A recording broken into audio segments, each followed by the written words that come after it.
Uai, conta aí! No episódio de hoje temos um convidado especial que eu já quero investigar o trabalho dele. Ele é patologista, legista e já está bem conhecido nas redes sociais. Marcelo Rocha. Meninas, muito obrigado pelo convite. É um prazer estar aqui com vocês, com a Lídia, com a Gi. Fiquei muito feliz por vocês terem pensado em mim para vir aqui conversar com vocês, mostrar um pouco da minha rotina, um pouco da minha vida. E espero que eu venha mais vezes, quem sabe, né? Amém. A gente tá feliz, a gente tava ansiosa, né? É o que queremos, né? Porque é um papo muito importante. Muita gente quer saber, muita gente quer perguntar, né? E estamos aqui para isso. Então, como decidiu se tornar médico legista e vi que no começo não era realmente o que queria? Na verdade, eu nunca imaginei que eu faria medicina para trabalhar com pessoas não vivas. Quando eu entrei na faculdade, lá há muitos anos, em 2008, me formei em 2014. Quando eu entrei na faculdade, eu não imaginava que eu seria médico legista. Eu imaginava que eu ia salvar a vida de pessoas. Eu acho que a maior parte das pessoas entra para o curso de medicina pensando isso, que vai ser um cirurgião, que vai ser um médico clínico, ou então uma profissão glamourizada. E medicina legal não tem nem um pouco de glamour. Mas eu tive um contato muito interessante com medicina legal ao longo da minha formação. Tive bons professores que me incentivaram e me estimularam a gostar dessa área. Tanto que eu prestei o primeiro concurso que eu prestei, eu ainda era acadêmico, eu não tinha me formado ainda. Eu prestei o concurso para médico legista do estado de São Paulo, se eu não me engano, em 2013, eu me formei em 2014. Cheguei a passar para algumas fases, mas acabei fazendo depois o concurso para a Polícia de Goiás, que foi que eu passei em 2015 e comecei a trabalhar. Fui chamado acho que em 2016 e comecei a trabalhar e desde então estou há quase 10 anos nessa área. Nossa, muito tempo, né? Marcelo, quais são os maiores mitos da sua profissão que você gostaria de desmentir? Sabe uma coisa interessante que tem muita gente que comenta? Quando eu gravo algum vídeo falando assim, eu sou médico legista, eu trabalho no necrotério, tem muita gente que comenta assim, nossa, você deve ter mau cheiro, coisa do tipo, sabe? Juro por Deus, que algumas pessoas já comentaram isso. Nossa, jamais me relacionaria com uma pessoa que trabalha no necrotério, porque essas pessoas devem ter mau cheiro. Não, pelo amor de Deus. A começar que a gente usa equipamentos de proteção individual. Então, ninguém encosta num corpo, que ainda que seja um corpo em decomposição, ninguém vai encostar num corpo sem equipamento de proteção, sem um jaleco impermeável, sem um macacão impermeável, sem máscara, sem bota, sem aquele face shield, sem luva. Não tem como, não existe isso. Então, acho que os mitos, que quando eu comecei a gravar os vídeos para o TikTok, o que eu gostaria era de mostrar a minha profissão e mostrar que é uma profissão como outra qualquer. Mostrar o que eu faço, mostrar o que eu vejo e conversar sobre isso. E quem sabe estimular outras pessoas a seguirem essa área. Outros colegas de profissão, outros médicos a seguirem essa área. Muito importante a gente falar, né? Porque essa frase que você falou aí, que tem medo, essa parte eu não sabia, eu nunca imaginei. Eu sabia assim, a gente tem um certo medo, né, de pensar em mexer com o corpo, mas no namorar, eu nunca ouvi falar. E você tem namorada, você é casado? Eu sou casado, meu esposo, o Paulo, ele não veio hoje. Geralmente ele me acompanha. Nossa, hoje ele não está aqui. Hoje ele não veio. A próxima ele vem. A próxima ele vem. Que bom. E como funciona o laudo de necrópsia e o que ele pode revelar? Sim. O laudo, quando a gente recebe um corpo no necrotério, as dúvidas ali que a autoridade policial tem do que a pessoa morreu, como que foram as circunstâncias dessa morte e qual que foi o horário. Isso eu consigo responder, às vezes, olhando o corpo. Então, o corpo ele tem sinais que determinam o horário, há quanto tempo ele perdeu a vida. Nossa. Tem uma série de sinais, isso dá aí um capítulo de livro imenso. Não dá para eu falar aqui numa conversa de poucos minutos, porque a gente pode olhar a temperatura, a gente pode olhar as manchas no corpo, a gente pode olhar a forma como ele está em rigidez, porque a rigidez tem uma ordem, ela começa de cima para baixo, Nossa, e ela também termina de cima para baixo. A rigidez... um outro mito. Tem gente que acha que o corpo vai ficar duro e ele fica rígido e de forma indeterminada. Não, ele fica rígido por um tempo. Ele começa a rigidez e tempo depois ele vai terminar a rigidez e ele volta a ficar. Então ele fica normal depois de um tempo. Tem explicações para isso, né? A questão ali da musculatura, mas ele vai ficar rígido por um motivo, e depois, na medida que essa musculatura ele vai se autolizando, vai se desfazendo, você consegue manusear ele. Então, isso tudo a gente usa como parâmetro para saber quanto tempo que a pessoa perdeu a vida. Entendi. Então, a gente consegue responder isso tudo. Eu tinha muita curiosidade, porque nos filmes que a gente vê, porque eu vejo muito, gente, tem noção como que eu gosto desse papo que eu tô batendo aqui. A gente vê que já chega, aí, tanto tempo. Eu falo, gente, mas como que eles descobrem? Só de olhar quanto tempo que a pessoa que teve a morte, né? Eu fico impressionada. Eu tô apaixonada da conversa aqui, porque é muito importante para mim esse bate-papo. Mas muitas coisas nos filmes eu vejo e falo assim, não é bem assim, não. Uhum. Por exemplo, essa questão de intervalo de tempo, é intervalo mesmo. Eu nunca falo, foi no horário tal. A gente fala de intervalo. Foi entre 2 e 3 horas, foi entre 2 e 4 horas. Porque exatidão é complicado, não tem né? como, Exatamente. né? Que não é um exame, Exatamente. né? É mais ou menos aquilo que vocês já estão vendo, né? E outra coisa, tudo depende de uma série de fatores. A Entendi. forma como um corpo vai entrar em decomposição depende do ambiente em que ele está. Por exemplo, um corpo que está num local quente, um corpo que está num local fechado, um corpo que está ao ar livre, vai ter uma marcha de decomposição diferente de outro corpo. Até porque no ar livre os animais comem, né? Exatamente. E Tem também, ação de insetos, de pequenos animais, pequenos e também roedores. tem a água também, né? Que é totalmente Questão diferente. da chuva, exatamente. Certo. E depende também da forma como é o corpo. A gente tinha conversado já ali, eu falei assim, às vezes o corpo de uma pessoa mais velha pode entrar em decomposição de uma forma diferente, um corpo de uma pessoa mais magra, um corpo de uma criança ou de um neném também entra em decomposição de forma diferente. Isso tudo interfere. E falando ainda sobre, não é minha pergunta, tá? Mas é sobre mito e verdade, que você tá no TikTok, você sabe? É verdade que se uma pessoa for assassinada e colocar uma moeda na boca dela, ela vai sangrar por todos os buracos que tiverem? Você viu esse vídeo? Eu também vi esse vídeo. Eu vi!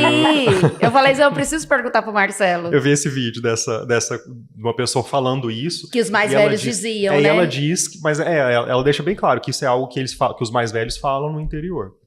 É lógico que isso não tem nenhuma explicação científica, e é lógico que isso a gente não usa como ciência, mas realmente o pessoal mais velho fala sobre isso. Eles falam que quando coloca a moeda e a pessoa sangra, a pessoa que causou a morte né? está por perto. Eu lembro que eles falaram isso acho que na televisão, quando teve um caso que passou no Você Decide. Foi o Linha Direta? Linha Direta. Linha Direta, isso. Eles voltaram a passar o Linha Direta e eles mostraram um caso e um familiar falou isso. Que aconteceu de verdade, né? Aconteceu. Eles falaram que aconteceu. Nossa! Mas, por outro lado, a gente tem que entender que às vezes um corpo que está em decomposição, ele pode entrar ali em estados de decomposição acelerados por causa do calor. Às vezes esse corpo ele vai entrar no estado já de liquefação e pode perder fluidos.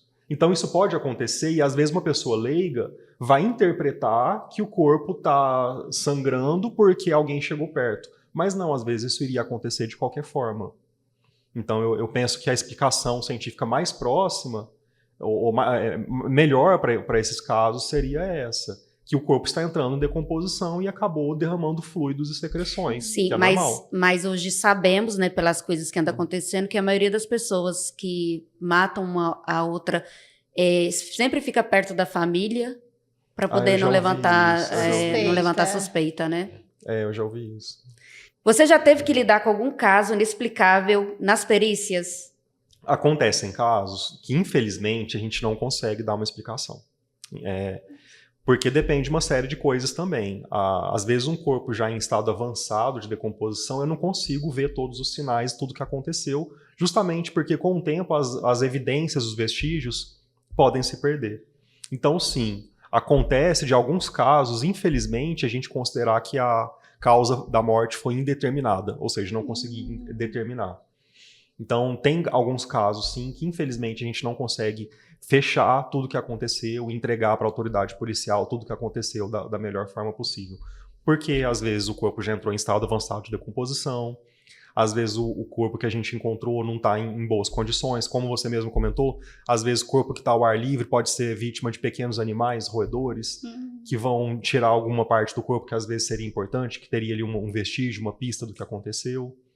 Os casos que né, como eu assisto muito, eu já falei, quando mulheres que são encontradas mortas e está em estado avançado de decomposição, não dá nem para saber se houve abuso, né?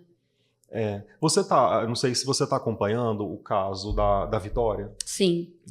Eu acho que esse é um caso que exemplifica isso. Que é um corpo, bom, para quem não está acompanhando o caso da Vitória, é uma moça que desapareceu ali no final de fevereiro e o corpo dela foi encontrado na primeira semana de março. O corpo foi encontrado já em estado avançado de decomposição. Esse caso virou um espetáculo midiático. A gente viu um monte de notícia distorcida, que a gente não sabia se é uma notícia que tinha sido realmente liberada pela polícia ou a imprensa estava... Até porque estava correndo em segredo de justiça, né? Exatamente. Então. Mas eu fico me perguntando como então que a imprensa tinha aquelas informações. Porque a primeira coisa que eles falaram é que ela estava com o cabelo raspado. E ontem teve uma coletiva de imprensa falando que, na verdade, o cabelo dela não foi raspado. Na verdade, por causa do estado avançado de decomposição, ela teve um desprendimento do cabelo, então eles acharam que estava raspado. Então a gente já tem aí algumas informações que estão conflitantes. Mas assim, ela ficou 2 dias, né, em poder do seu assassino, né? Do seu algoz. E 5 dias para achar o corpo dela, porque acharam ela no 7º dia. Nesses 5 dias aconteceria isso tudo? Pode acontecer. Principalmente corpo que está ao ar livre, em local quente, período quente e úmido. Então, mas ela foi enterrada, né? Ela tinha sido enterrada. Em cova rasa. Parece que o rapaz ele não conseguiu, ele usou parece que esse Michael, né? Que é o rapaz que está preso. Ele teria confessado que usou ali alguma coisa e tentou cavar uma cova que não deu certo, né? Que não deu certo. Mesmo assim, é um corpo que está ali à mercê das intempéries, né? A chuva, a ação de pequenos animais, de insetos. Então é um corpo que vai se decompor, sim. Mais rápido, né? Mais rápido. E também não sabe quando ele matou, né? Não, ela ficou 2 dias com ele. Eles falaram que foi no 2º dia. Foi no 2º dia. Então, mas para 5 dias já começa mesmo, né? No 2º dia de desaparecimento, quando a família estava procurando, ela estava viva ainda, no 2º dia. Entendi. Que eles falaram isso. Mas aí isso então agora eu tô pensando aqui, tá trazendo mais dúvidas, porque isso não faz sentido com o que foi divulgado. Porque segundo a coletiva de imprensa, ele teria dado carona para ela. Só contextualizar para quem não conheceu o caso. Pode. A Vitória é uma moça de 16 anos que estava trabalhando no shopping e ela tinha o hábito de ligar para o pai e pedir para ele buscar ela no ponto de ônibus. Isso. No dia que o pai não conseguiu buscar, é o dia que ela desaparece. E viralizou na internet os áudios dela conversando com uma amiga, justamente porque ela estava com medo de voltar de ônibus sozinha. Aí ela fala para a amiga alguma coisa assim: eu vi um pessoal passando aqui, eu tô com medo, esse pessoal parou, entrou no ônibus. E logo depois disso ela desaparece. Aí o que a gente sabe? Que o ex-companheiro dela foi investigado, um amigo do ex-namorado todos foi agora investigado. tirados. Até o pai dela foi, né? O outro é o stalker, né? Ele já estava fazendo isso.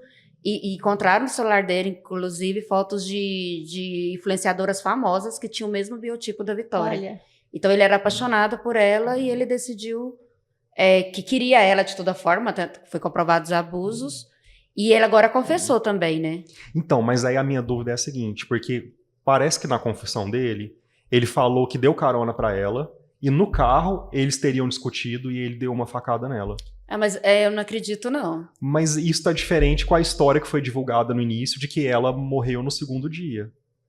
Então, por isso que eu falo, eu não acredito. Então, Agora, será que aquela história que ela morreu no 2º dia foi uma história verdadeira? Porque às vezes a imprensa também tirou isso de...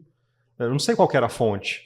Só pra poder fazer igual o Isabela Nardoni, o Suzana Rostock. Não sei. Que eles querem medir. Porque só fala sobre isso hoje em dia, né? É um caso que tem mais ponto de interrogação do que resposta. E é tão difícil, né? Porque saem alguns comentários que pode ser mentira. E agora o pessoal tá com muita raiva e já tá querendo fazer justiça com as próprias mãos, né? Então, quando sai uma coisa que a gente não tem certeza, É muito perigoso, Uhum. né? Tá acontecendo muito isso, eu tô vendo muito De no linchamento, jornal. né? Aconteceu Isso. com o Antônio, né? E Aquele assim, caso eu da sei criança que dá estuprada raiva, lá. tudo, mas pode ser, nem sempre é a pessoa que a gente acha que é, né? E tá aí a importância da gente esperar a própria polícia Isso. falar o que está Divulgar. acontecendo, divulgar o boletim de Elucidar o informação. caso, né? Exatamente. E na verdade, a verdade é só quem fez que vai contar. Que vai contar. E geralmente quem fez... Não conta. Mas aí entra a perícia. Isso. Quando uma pessoa, ainda que uma pessoa confesse, ainda que esse rapaz, esse Michael, confesse o que aconteceu, a perícia tem que comprovar tudo o que aconteceu. Entendi. Porque a justiça trabalha com prova de testemunha, prova pericial e prova de documento. E a prova da perícia é a prova incontestável. E eles vão querer fazer a reconstituição, a simulação, né? Sim, Eles vão querer mas fazer, né? é o que eu tô falando, a perícia é incontestável. Se a perícia falar que aconteceu assim, assim, assado, isso não vai ser contestado, porque perícia é ciência. E é o que você faz, né? E é o que a gente faz, justamente em cima desses casos, Aham. levantar as provas, os vestígios e entregar para a justiça. Marcelo, trabalhar com a morte muda a forma como você vê a vida? Eu acho que sim. Lidar com pessoas que fizeram a passagem, que morreram, com corpos, me fez pensar mais sobre isso. Me fez refletir mais sobre isso. Então, eu sempre levo isso para minha terapia. Estou com a terapia em dia já há alguns anos. Muito importante e isso. converso muito sobre isso. Engraçado que muita gente pergunta, Marcelo, você faz terapia? Sim, eu faço. E é certo, né? E eu acho que é o certo mesmo. Eu faço acompanhamento psicológico já há alguns anos e esse é um dos pontos que eu tento conversar e discutir bastante. Muito bom. Qual a maior lição que você aprendeu sendo legista? É interessante, Lídia, que todo caso me traz um ensinamento, me traz uma lição. Todo caso eu converso alguma coisa sobre, eu leio, eu estudo, eu nunca deixei de estudar. Quando tenho dúvidas sobre em alguma autópsia, eu pego o livro, eu leio, eu pergunto para os meus colegas mais experientes. Então eu estou sempre aprendendo. Agora, as lições de vida também são inúmeras. Teve um caso recente que ficou como um aprendizado para sair ali da visão técnica e pensar sempre e tentar equilibrar mais o emocional com o racional. Chegou no necrotério dois corpos, de pai e filho. E é muito triste quando chega familiar junto para necrópsia que perderam a vida juntos.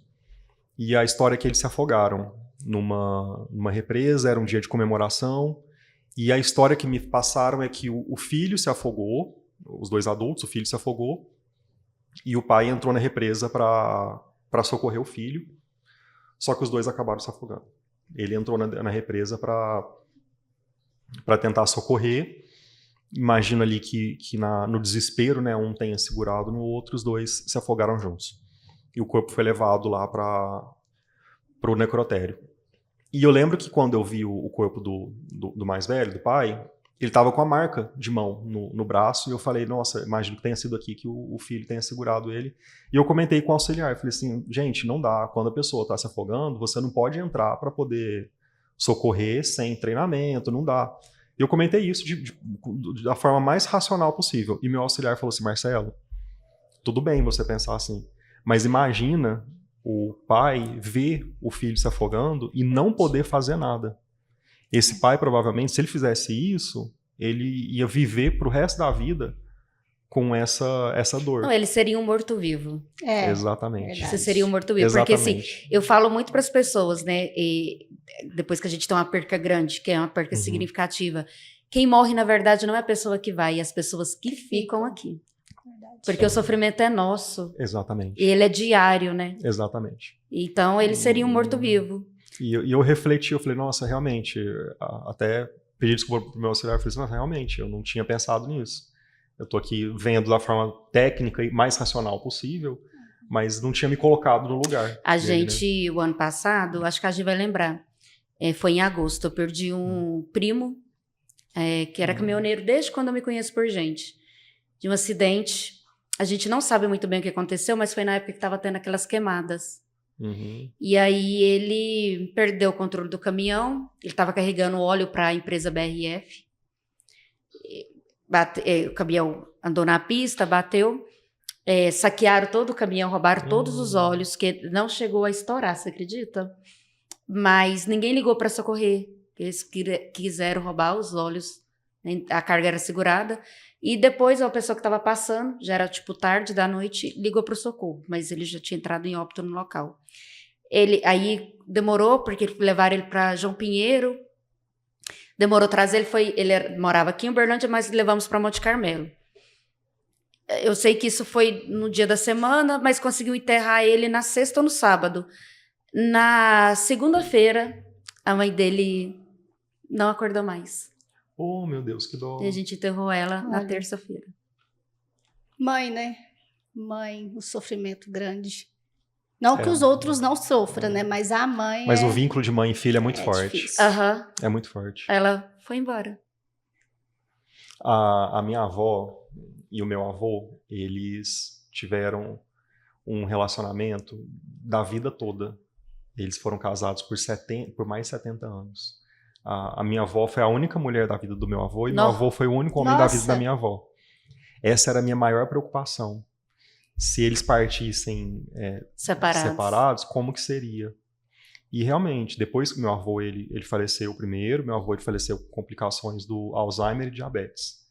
Ele se cuidava muito bem, ele tomava injeção de insulina, e mesmo com Alzheimer, ele conseguia se cuidar direitinho.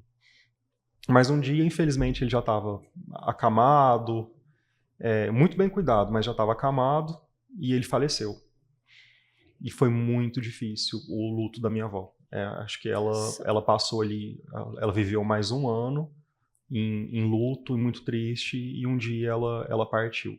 E eu imagino ali que os dois estejam juntos em algum lugar. Ah, com certeza, 70 anos é muita coisa, né?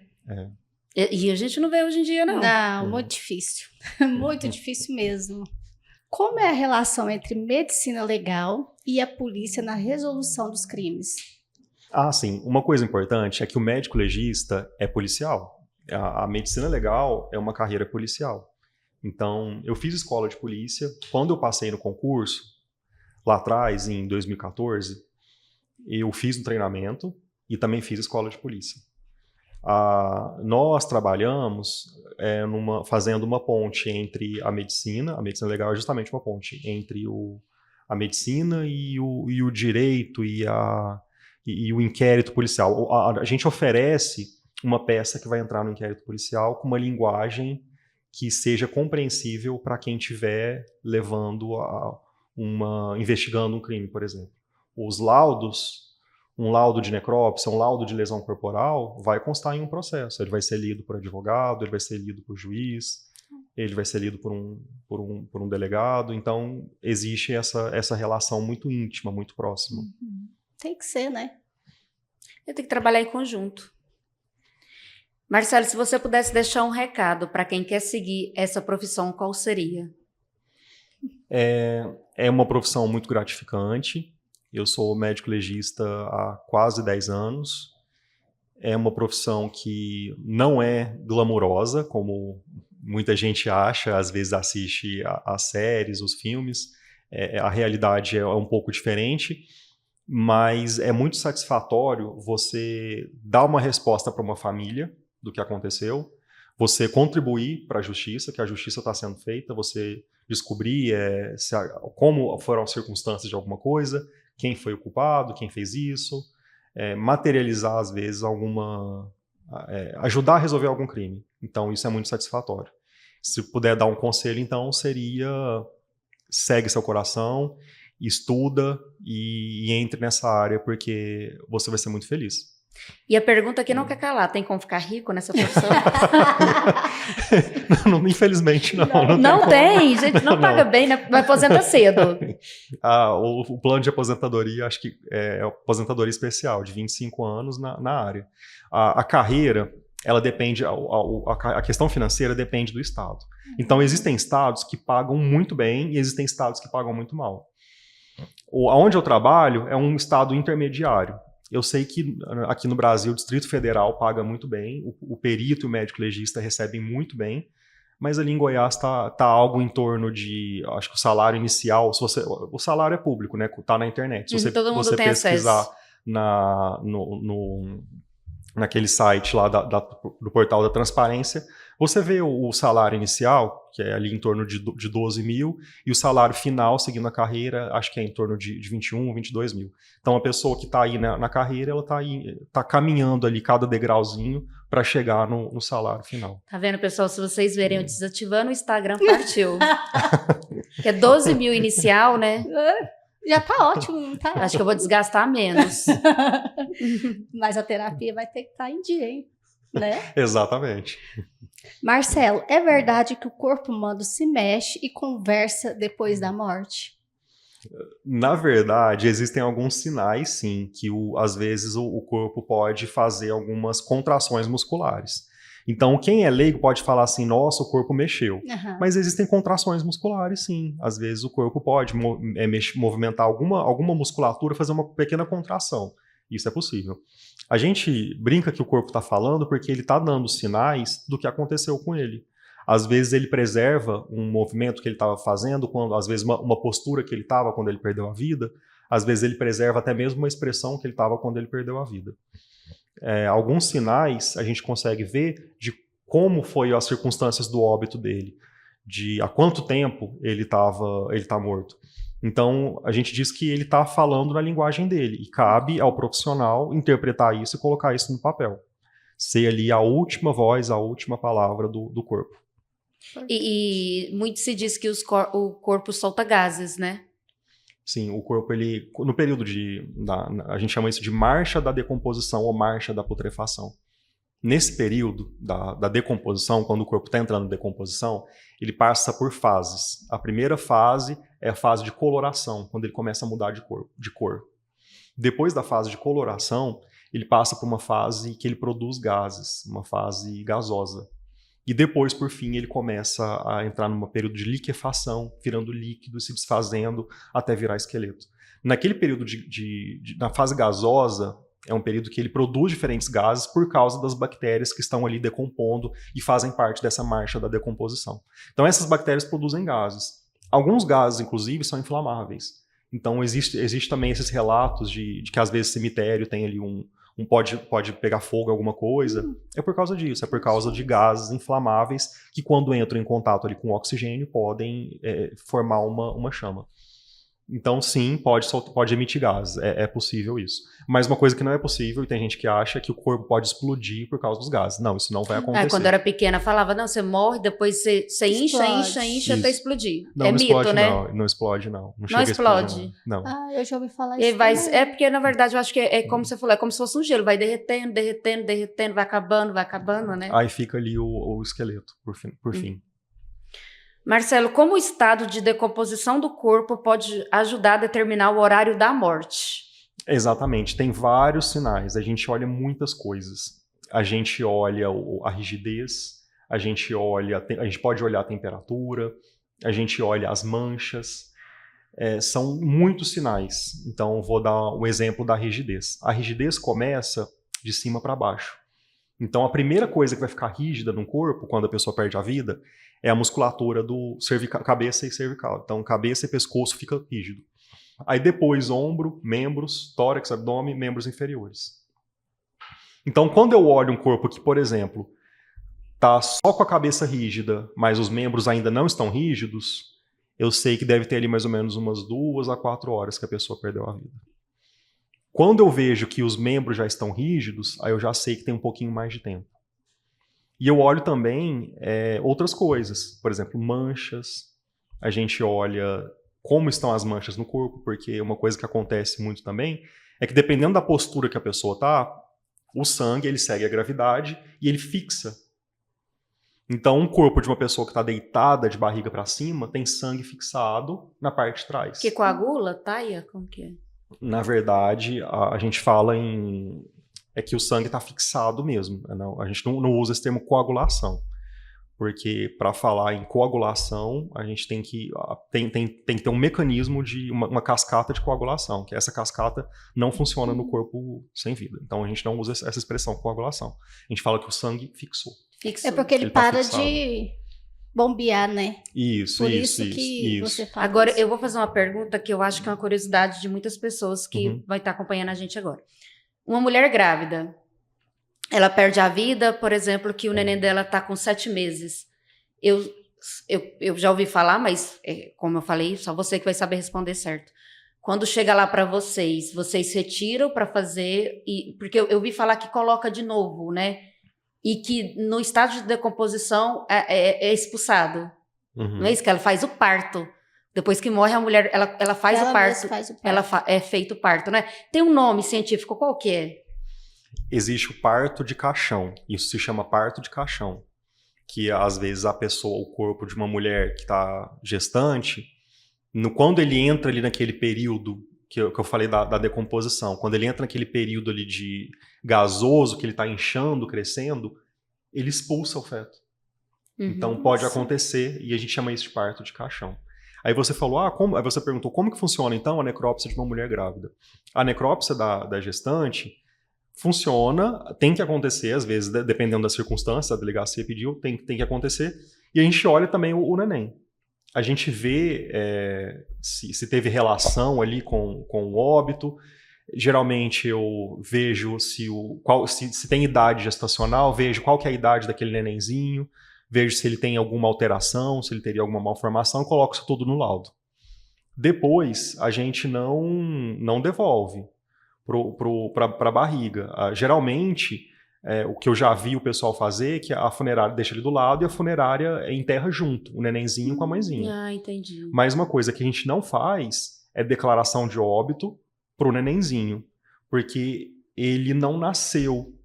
Então ele não tem declaração de nascido vivo. A declaração é de óbito... natimorto? Como que é? Então, se o nenenzinho não nasceu, ele não tem um documento para nascer, ele também não vai ter um documento para morrer. Então ele não tem declaração de óbito.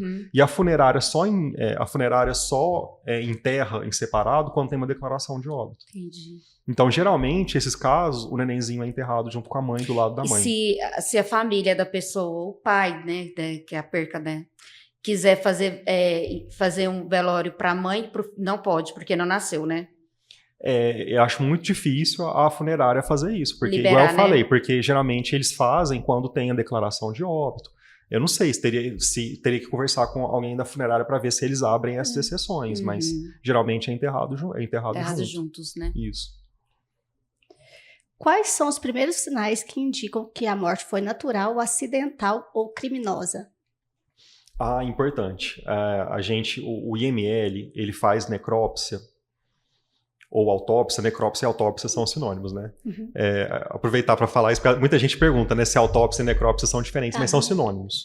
Tem gente que fala assim, auto significa em si mesmo, então autópsia é você examinando você mesmo, mas não.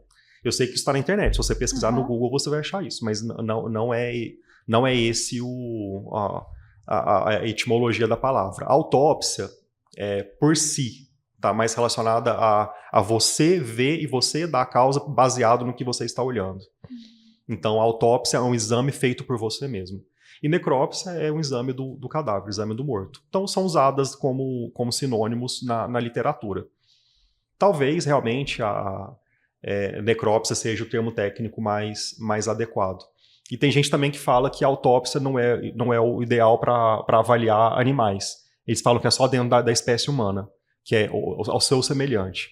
Mas, igual eu falei, eu uso como sinônimo, a literatura mostra que trata como sinônimos. Então, IML, a gente faz autópsia ou necrópsia de causas externas, de acidentes, de violência, de homicídio, de suicídio, autoextermínio.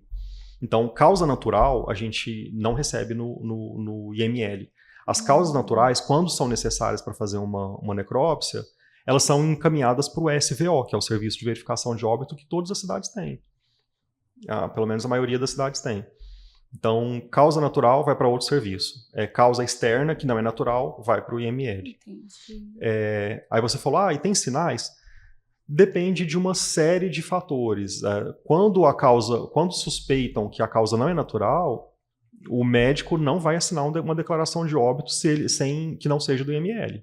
É muito difícil o médico olhar para um caso, chegar a um corpo de uma pessoa que às vezes morreu em casa, e o médico falar assim, eu vou fazer sem conhecer. Isso não existe. Ele não vai assinar uma declaração de óbito sem ter certeza se aquela causa é natural. Entendi. Então, quando ele suspeita que não é natural, ele geralmente aciona a delegacia, e a delegacia aciona o IML. Aí é feita toda uma investigação. Quando o médico sabe que aquela causa é natural, ele vai assinar ou vai encaminhar para o SVO.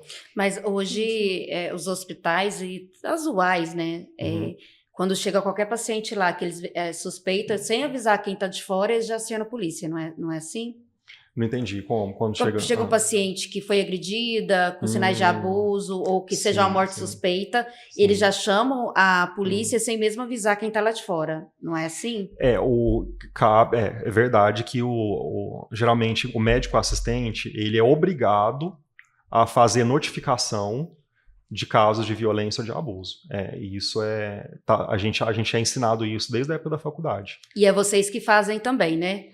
Aí voltando então para o IML, a gente não faz só autópsia, a gente também lida muito com pacientes em vivo, a gente faz o exame a perícia de lesão corporal e de violência sexual. Então, aproveita e já conta para o pessoal, Marcelo, que para que serve o IML, que as pessoas às vezes acham que é só para mortos. Isso. Explica para o pessoal. Eu trabalho no IML, então eu não faço só necrópsias, eu não faço só exame em paciente morto, eu faço também exames em pacientes vivos. Inclusive, a maior parte dos meus atendimentos, Lídia, é de pessoas vivas, que estão passando pelo IML porque tiveram uma lesão, um ferimento, uma agressão, e a gente faz o que a gente chama de exame de lesão corporal. Além disso, a gente também faz exames de pessoas que sofreram violência ou abuso sexual.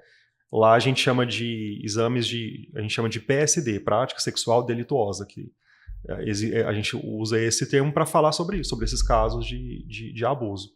Então, a gente faz esses exames em pessoas vivas e também em presos que vão ser encaminhados para a penitenciária para saber se esse preso tem condição de ir para uma penitenciária, se ele não tem alguma doença infecto-contagiosa, se ele não está com tuberculose, ou então se ele não sofreu uma violência, se ele tem condições de ser recolhido para o sistema prisional. Nossa, eu achei muito importante isso. A gente estava conversando antes de começar a gravar, e ele falou isso, eu achei muito importante, porque eu não tinha noção nenhuma que fazia esses exames antes de ir para uma penitenciária. Muito importante, né? Muito importante mesmo. E que também evita da família falar que aconteceu algo lá dentro, né? Sim. E isso é importante para o Estado, para as instituições e para o preso. É importante. É uma garantia para todos, uma garantia né? para todo mundo de que está tudo acontecendo dentro da legalidade. Marcelo, já aconteceu para vocês algum caso que possível suicídio e depois de analisado passa para homicídio? Já aconteceram casos que a gente suspeitava de alguma coisa e depois passou a suspeitar de outra, sim. Vou te dar exemplo. Corpo encontrado na água. Corpo encontrado na água, você pensa, será que foi afogamento? Ou será que alguém fez alguma coisa e depois jogou na água? Depositou lá, né? Para poder despistar. Outra situação. Corpo queimado, carbonizado. Aí você pensa, será que será que era um corpo de uma pessoa que já tinha morrido e tacaram fogo? Ou é uma pessoa que morreu queimada? Mas porque, na verdade, assim, eu sei disso, que é muito difícil carbonizar todo o corpo, virar cinza todo, né? E com o que sobra, vocês conseguem descobrir a causa-morte? A gente consegue descobrir pelo menos se a pessoa estava viva ou morta quando ela estava queimando. Nossa, olha aqui. E isso é muito simples, porque você olha essa pessoa, porque a pessoa viva, ela vai respirar, vai aspirar a fuligem. É verdade. Então você olha lá na víscera, às vezes olha até no microscópio, pega ali a árvore traqueopulmonar, coloca no microscópio e vê se ela respirou fuligem. Então você consegue saber se ela estava viva ou morta quando ela pegou fogo. É porque ela ainda dá o último suspiro, né? E corpo na água também. Você olha essa pessoa... Engoliu água. Engoliu água, ou aspirou água, ou respirou, tentou respirar embaixo d'água e acabou aspirando água. Nossa, eu tô aqui de boca aberta. Porque tanta coisa que a gente não sabia, né? E muito importante saber. Como a ciência forense evoluiu para solucionar crimes que antes seriam impossíveis de resolver? É o que a gente conversou hoje, né? Que não existe crime perfeito, né? A gente Não não dá. existe, não, isso não. Vamos evitar. Isso é coisa de filme. A gente consegue ver muitas coisas. E tudo aquilo que você vê lá na série, CSI, a gente também tem acesso. A nossa perícia, a nossa medicina legal, ela não está muito diferente do que aparece na televisão do exterior, não. A gente tem muita tecnologia, a gente tem muita coisa boa, a gente tem muito acesso a exames e a coisas que no passado, às vezes, realmente não tinha porque não existia. O próprio exame de DNA é uma coisa que revolucionou as ciências forenses, né? Alguns anos atrás, muitos crimes não foram solucionados. Eu vi um videozinho no TikTok, não sei, tem que ler depois para confirmar isso, que a possível identidade do Jack Stripador teria sido revelada por causa de um exame de DNA. Uhum. Um pesquisador, ele comprou uma peça de roupa de uma vítima do Jack Stripador. Nossa! E tinha uma marca de sangue nessa peça, que num leilão ele conseguiu adquirir essa peça. E ele fez o exame de DNA nos descendentes da vítima e nos descendentes de um possível suspeito. E ele viu que tinha compatibilidade. Possivelmente, então, esse suspeito teria atacado essa vítima, então possivelmente ele era o Jack Stripador. Mas olha que interessante, o exame de DNA, muitos anos depois, eu tenho que confirmar se realmente foi isso mesmo, mas é uma explicação que eu vi. Mas é muito interessante pensar que o exame de DNA, muitos anos depois, está solucionando casos que na época a gente achava que seriam impossíveis de resolver. E muito importante, quem fez a perícia é guardar as amostras, né? Eu falo assim para as pessoas, gente, isso vai matar uma pessoa, não adianta você lavar a roupa, que vai ficar com vestígio de sangue. Outra coisa, aqui no Brasil, eles já conseguem por DNA, porque lá fora, dos casos que eu assisto, por exemplo, a pessoa fez algo de errado com a Gi, por exemplo. Aí, não consegue descobrir quem foi a pessoa. Pelo DNA da família, vai se chegando na pessoa, né? Que faz o resultado. Por exemplo, vai chegar numa irmã minha, para depois chegar em mim, porque aí vai batendo, vai de 50% a 60%, 70%, ver que tem 80%. Compatibilidade. Isso. Aqui no Brasil já tá fazendo? Então, esse caso de Jack Stripador, eles viram isso, né? Que era possível descendente, né? Era um neto, um bisneto. Mas eu acho que aqui no Brasil não tem esse recurso ainda, né? Tem, o exame de DNA mostra se tem compatibilidade e quantos % de compatibilidade. Mas é porque aqui no Brasil, assim, eu não sei se aqui faz, né? Eu posso estar enganada. Porque lá fora parece que eles... Por exemplo, a pessoa vai no hospital, vai consultar, eles pegam o DNA de todo mundo. Aqui não pode pegar sem autorização da pessoa. Porque lá, por exemplo, tem o DNA de todo mundo. Então, eles começam, os mais perto, eles põem no sistema e o sistema mesmo já procura. Aqui não pode. Aqui não pode, né? Não, aqui você só pode fornecer o DNA por livre e espontânea vontade. Lá nos Estados Unidos, é muito comum eles pegam. A pessoa acabou de tomar água, aí vem uma pessoa, pega ali o seu copo e coleta seu DNA. Aqui não pode fazer isso. Mas se a polícia estiver suspeitando de alguém no Brasil, pode? Aí com mandato judicial. Com mandato. Então não pode buscar igual. Porque está na lei, você não é obrigado a fornecer provas contra você mesmo. Então, se a polícia quer uma prova sua, que é um vestígio seu, que é um material genético seu, você tem que fornecer. É difícil, então, achar as coisas. Se você não fornecer e existe a suspeita, eles vão entrar com mandato judicial para te obrigando. Eu acho que poderia ser igual lá fora do Brasil. Acho que a gente teria mais casos resolvidos. Mas a gente aqui já está construindo um banco de perfis genéticos muito bom. Todo com a amostra doada. Todos os estados têm o seu banco de perfil, um banco de perfil genético igual o que tem nos Estados Unidos. Só que aqui é com doação. E alguns anos atrás, fizeram uma campanha muito boa em presídios e os presos se voluntariando para doar. Acho que, eu não sei se tinha eles receberiam alguma coisa com isso, na pena, não sei. Eu não sei como que foi essa conscientização, mas muitos forneceram. Que é muito importante, né? E é mais fácil para solucionar os casos. Existem casos que ainda te deixam intrigado, mesmo depois da autópsia? Existem casos, sim, que às vezes eu fico pensando, que eu lembro. Como eu trabalho no interior, numa cidade pequena, é muito comum eu passar num lugar e eu lembrar, falar assim, eu fiz uma necrópsia de uma pessoa que trabalhava ali, que que se acidentou naquela rodovia, que passou por alguma coisa ali. Por exemplo, eu lembro de um caso que sempre que eu passo na casa dele, eu lembro disso, porque foi uma história muito triste. Era um rapaz que estava construindo a casa dele com a esposa dele, e ele mesmo estava construindo tudo.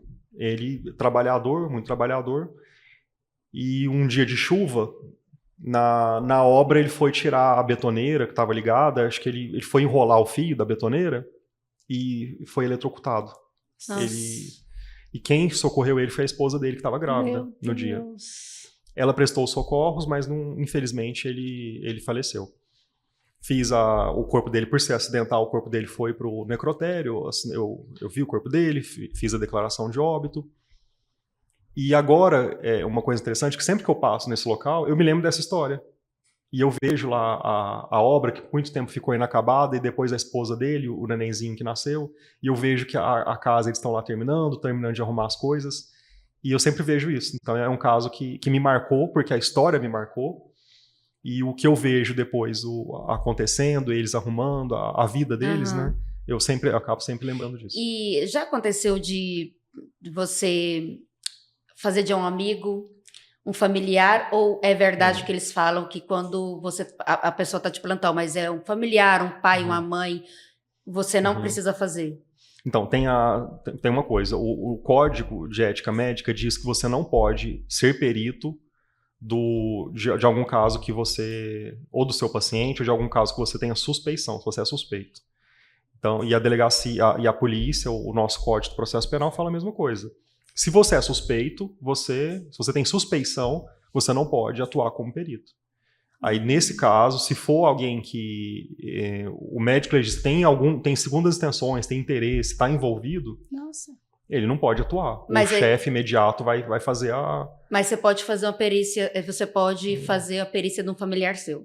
Se o médico legista demonstra que tem condições e ele não tem nenhuma suspeição para isso, se é um primo, se é um parente distante, que não vai interferir na sua imparcialidade, tudo bem. Ele pode fazer, né? Mas se isso vai interferir na sua imparcialidade, ou se você tem alguma suspeição, não pode fazer, porque não pode.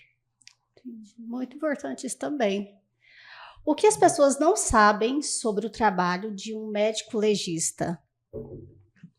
Eu acho que muita gente não sabia dessa questão que a gente também atende pessoas vivas. Eu Muita não gente, sabia. Eu sabia. Não tinha noção nenhuma. Muita gente acha que o médico legista só faz necrópsia, só olha corpos de pessoas sem vida. Mas não, a gente atende muitas pessoas vivas. Inclusive, eu diria que a maior parte do meu trabalho em um dia de plantão é atendendo pessoas vivas, muito mais do que pessoas não vivas. Pessoal, agora nós vamos para as perguntas da internet. A gente abriu uma caixinha de pergunta. E a primeira pergunta é da Thalita, _H, _F, _A. O cabelo e a unha da pessoa continua crescendo depois de sepultada? Não, isso é mito. Eu deveria ter falado que era mito quando você perguntou os maiores mitos, porque esse é um dos maiores mitos. Cabelo e unha não cresce depois que a pessoa perde a vida. Nossa, é o que eu mais ouvi que crescia. Não, o que acontece é que quando a gente perde a vida, o nosso corpo passa por um processo de desidratação. Na desidratação, você tem ali a pele se enrugando, a pele contraindo, diminuindo, e simplesmente perdendo líquido. Então ela vai desidratar. E nisso dá a impressão de que a unha está maior e o fio de cabelo está maior, mas isso não acontece. Porque sai da base, né? Exatamente. Mas a unha, o cabelo e os dentes ficam eternos ali, né? Também não são eternos, eles demoram mais para se decompor, mas Olha, eles são... não, a queratina ela demora mais para se decompor, mas ela vai se decompor. Mas é verdade, eu vou já fazer o gancho, é verdade que os dentes, quando a pessoa é carbonizada, permanece. Na carbonização, tem os sinais específicos da carbonização, o dente às vezes até fica um pouco mais róseo, a língua fica protrusa, tem todos os sinais. Realmente na carbonização o dente fica ali, a gente consegue ver ele, mas ele vai entrar no processo de decomposição. Mas também. a maioria dessas pessoas são identificadas pela arcária dentária. Isso.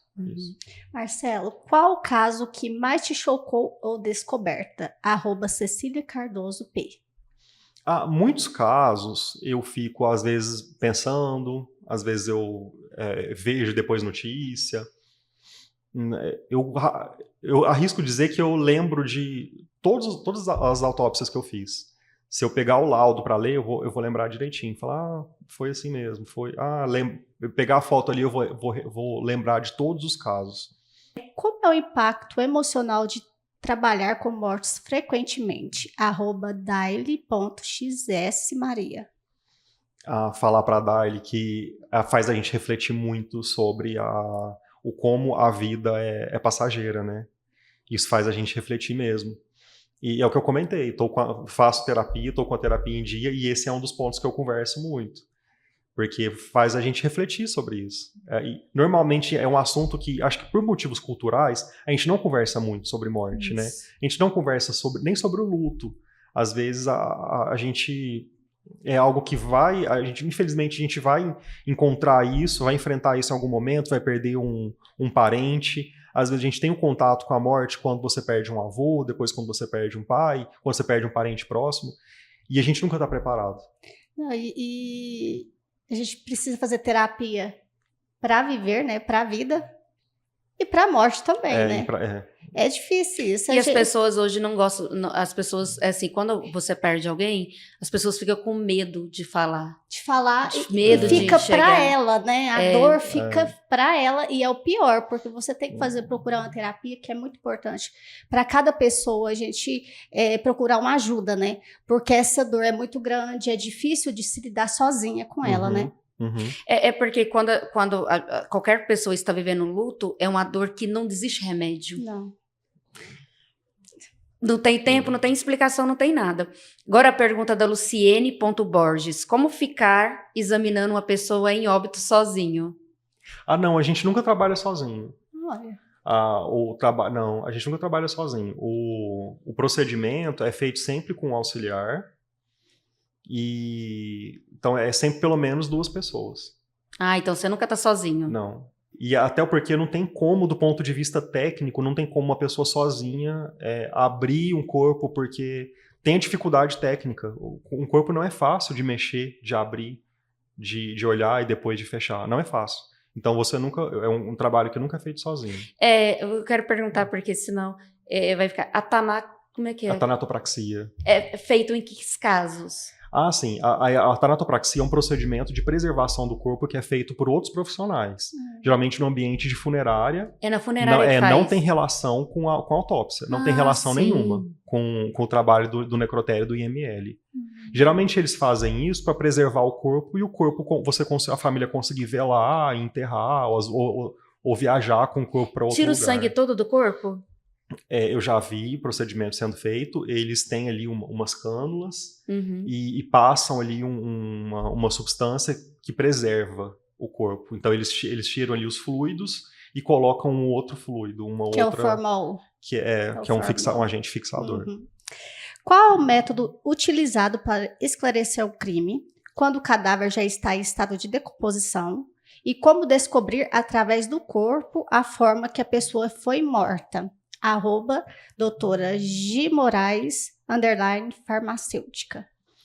É importante porque na decomposição, às vezes o corpo vai perdendo alguns vestígios muito importantes. E é o que eu comentei, às vezes até o corpo que está num local ao ar livre, ele pode ser a vítima da ação de pequenos animais, de pequenos roedores.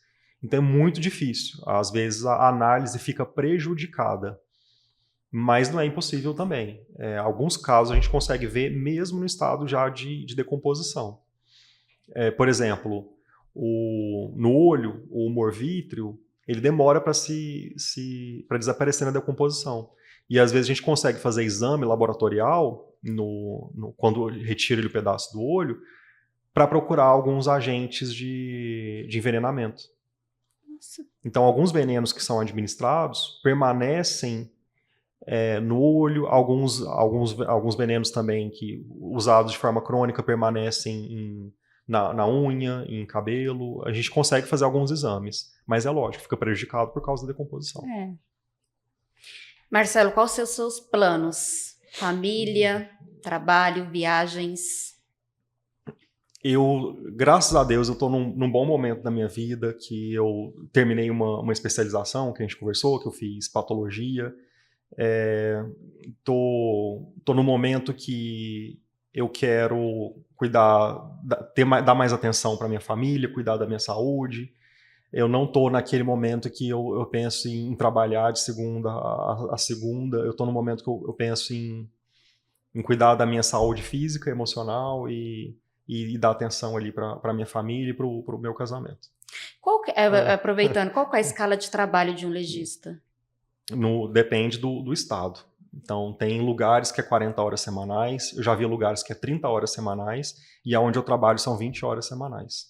Marcelo, agora que você sobreviveu ao UAI, conta aí, voltaria aqui de novo? Com certeza, vocês me convidariam de novo? Claro! Nossa Senhora! Então já quero ver, então já coloca na agenda. Vai ser um prazer, segunda vez, né? Então já tá combinado. Aí a gente combina um horário mais tarde para poder comer a pizza. Porque a verdade tem conseguiu pizza. comer. Marcelo, o que é medicina legal para você? A medicina legal hoje é grande parte da minha vida. Porque como eu falei, eu trabalho em outra área, eu trabalho na área da patologia, mas a medicina legal é a maior parte do que eu faço. Eu também dou aula, sou professor, eu dou aula de medicina legal. Então eu vivo a medicina legal em muitas horas e muitos dias dos meus dias. Então ela tem sido aí 90% do que eu faço. Do que você faz. Então tem sido muito para mim. Bastante. E o que é Deus para você? Às vezes as pessoas perguntam, né, como são as minhas crenças, o que eu acredito, se eu tenho religião.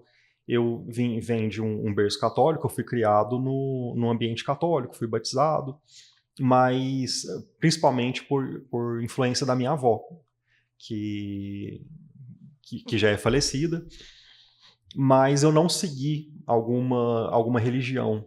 Eu acredito sim em algo, mas acho que talvez por causa da minha formação, talvez por causa do meu trabalho, eu sou uma pessoa que quer ver para crer. Isso, infelizmente, isso é o oposto da fé, né? Porque na fé você crê sem ver. Acredito, Marcelo, que com o quadro de hoje tirou muitas dúvidas das pessoas com o seu trabalho. E eu te conheci pelo TikTok e falo para vocês começarem a seguir ele, porque eu sou apaixonada para quem gosta do assunto. Lá ele tira todas as dúvidas. E seguir você também no Instagram. Então, Marcelo, eu quero te agradecer muito por ter tirado esse tempo, estar aqui conosco. Estamos, assim, apaixonada, né? Estamos, né? E aonde podemos te encontrar? Meninas, eu que agradeço a Gi e a Lídia pelo convite. Foi um prazer, foi muito legal o bate-papo. Faço questão de vir em outro momento. Com certeza. Podem me convidar, já vamos colocar na agenda. Oh, maravilhoso. A gente combina. E quem quiser me procurar as minhas redes sociais é o @WIMarcelo. Eu crio conteúdo para o TikTok já há alguns anos, geralmente tirando dúvidas sobre medicina legal, comentando casos que estão sendo divulgados pela imprensa, tentando trazer para o linguajar mais acessível alguns termos técnicos que aparecem nas reportagens, comentando alguns casos e falando como que é a minha rotina como médico legista. Então, quem procurar por WI Marcelo vai encontrar o meu perfil e vai ser um prazer interagir com o pessoal, com os seguidores. Mais uma vez, muito obrigado pelo convite, é um prazer estar aqui. Marcelo, o prazer é todo nosso de ter você aqui. E obrigado por ter aceitado o convite. Uai, conta aí!